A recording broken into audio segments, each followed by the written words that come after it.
This weekend, Joker debuts in theaters. There's already some early Oscar buzz for Joaquin Phoenix. So today we're going to stop and rank all 5 live-action theatrical Jokers from the worst to the best.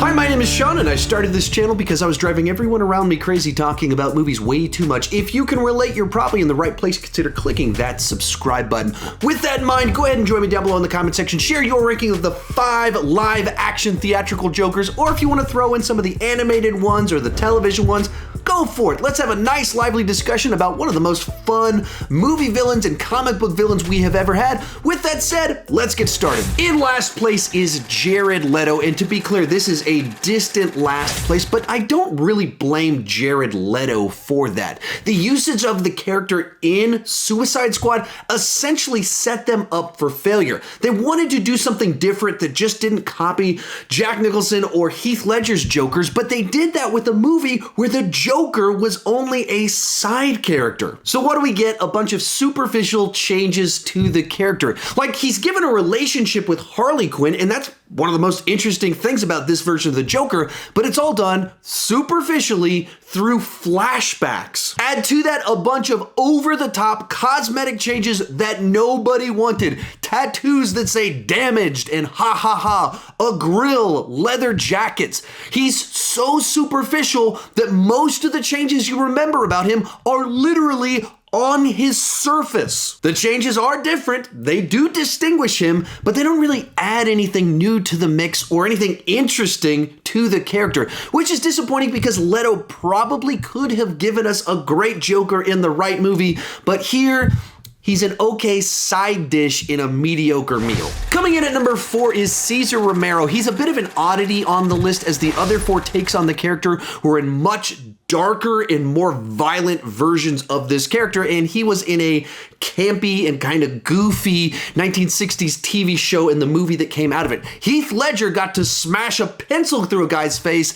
and Cesar Romero was in a version where they covered up punchers with zing and baff. Romero's style fit perfectly with the tone of the universe that he was in. He was loud, he was dynamic, he had a goofy laugh inside of it. You certainly wouldn't call him scary, but scary wouldn't have fit the movie he was in. However, as energetic as he was in the role, it's difficult to rank him too much higher when he was unwilling to shave his mustache for the role and they just painted over it with white makeup.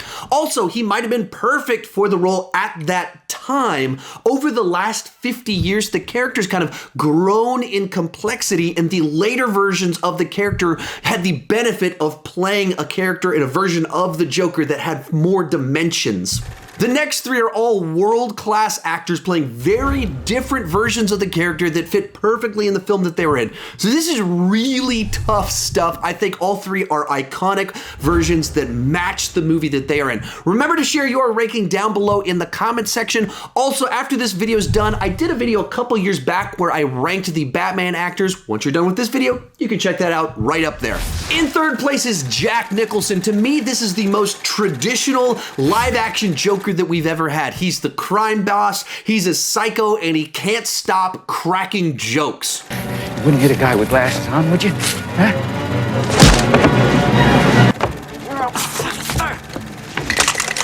And he thinks murder and mayhem are punchlines to his jokes. He gets gleeful joy out of murder. Oh, I got a live one here. And it helps that the movie spends an enormous amount of time on Jack Napier, the criminal underworld, the origin story, and the Joker himself. And Jack Nicholson is very clearly having a ton of fun being over the top playing this flamboyant role. But there are a couple of odd choices thrown into the mix here. I'm not crazy about so directly connecting the Joker to Batman's origins. Strains a little bit of credibility, and I don't think it really adds anything to either one of the characters.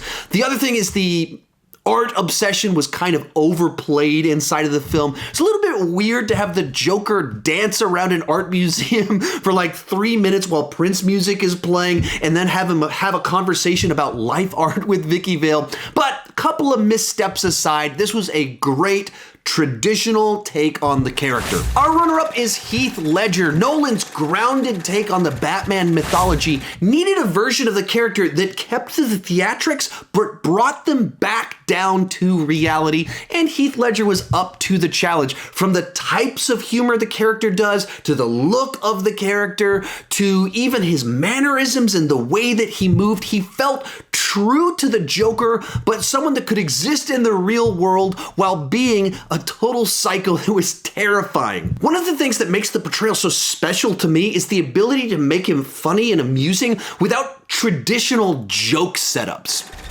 I'm gonna make this pencil disappear. He's terrifying even when cracking a joke. Now, I feel like there's a bit of a contradiction inside the film that I'm not sure how much was intentional and how much of it just was required for the film to exist, but he's presented as this agent of chaos. I'm an agent of chaos.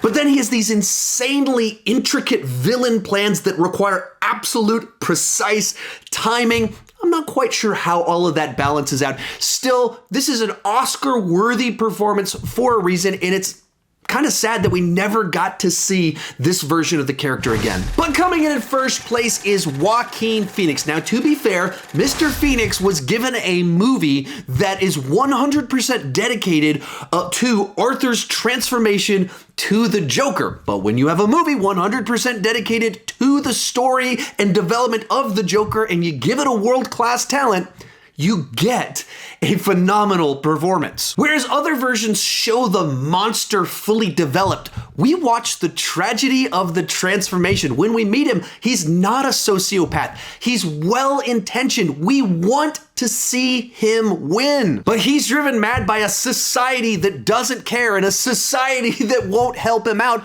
Therefore, he's gonna give that society what they deserve. As we watch him victimized on a subway, we want to see him have justice, but we're terrified of what that justice will entail. Throughout the movie, we watch the Joker take shape and this dark sense of humor come out as he torments a friend in his apartment. We watch his morals deteriorate as his sanity goes away. It's a disturbing and compelling portrayal that both explores the realities of society and mirrors them as well. So it comes in at number 1. If you want more content just like this, you can see my ranking of the Batman actors right over there. Thank you so much for watching, and keep talking movies too much.